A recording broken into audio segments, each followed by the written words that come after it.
तर सीन असा आहे ना की मी आलो इथे पहिल्यांदा नाटक बघायला आयुष्यात, इंग्लिश नाटक बघायला आलो आणि त्या नाटकाचं नाव आहे Harry Potter and cursed child. तर डेथली हॅलो पार्ट 2 नंतर आपण सगळेजण काही असं बघितलं की हे विश्व आपल्यासाठी संपलं, पण आपल्याला त्या जादूने कधीच सोडलं नाही। तर आज हॉलिवूडच्या पॅन्टीजेस थिएटरमध्ये हे नाटक लागलं आहे। ॲक्च्युली हे वर्ल्ड टूर करतात, पूर्ण देशामध्ये जगामध्ये हे वर्ल्ड टूर करत असतात।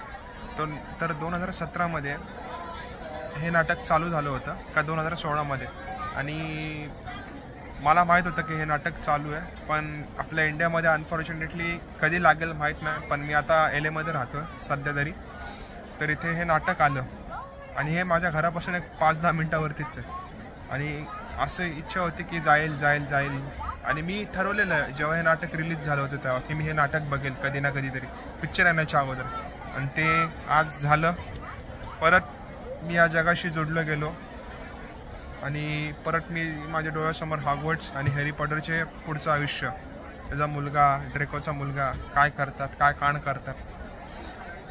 खूप असं अद्भुत नाटक आहे।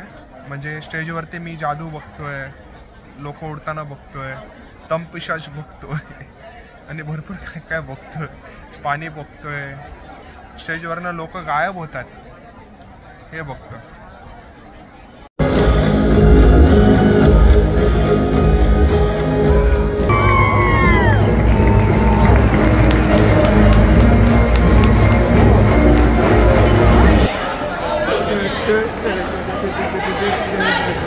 तर आत्ताच शो संपला, पण मनात अजूनही तो जादूचा धागा कुठेतरी गुंफलेला आहे। द कर्स्ड चाइल्ड हे नाटक केवळ पुढची गोष्ट सांगत नाही, तर ते आपल्याला लहानपणीच्या आठवणीत परत घेऊन जातं।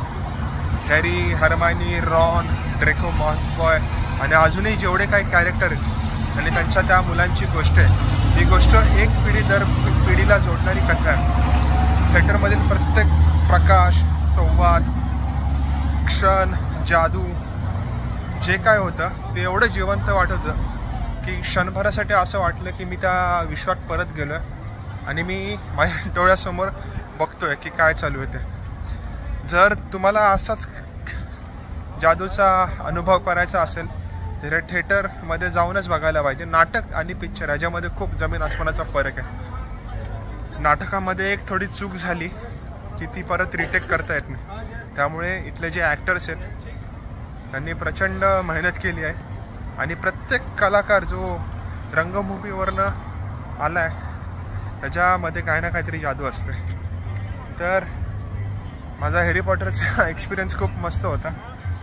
2017मध्ये मी विचार केला होता की हे नाटक कधी ना कधीतरी बघेल, आणि 2025मध्ये ते स्वप्न थॉट पूर्ण झाला। Believe in magic, please trust on your words, याच्यावरूनच मला हा व्लॉग संपवण्याची इथे वेळ आली। सकारात्मक विचार करा, गोष्टी घडून जातात। असो, चलो बाय बाय।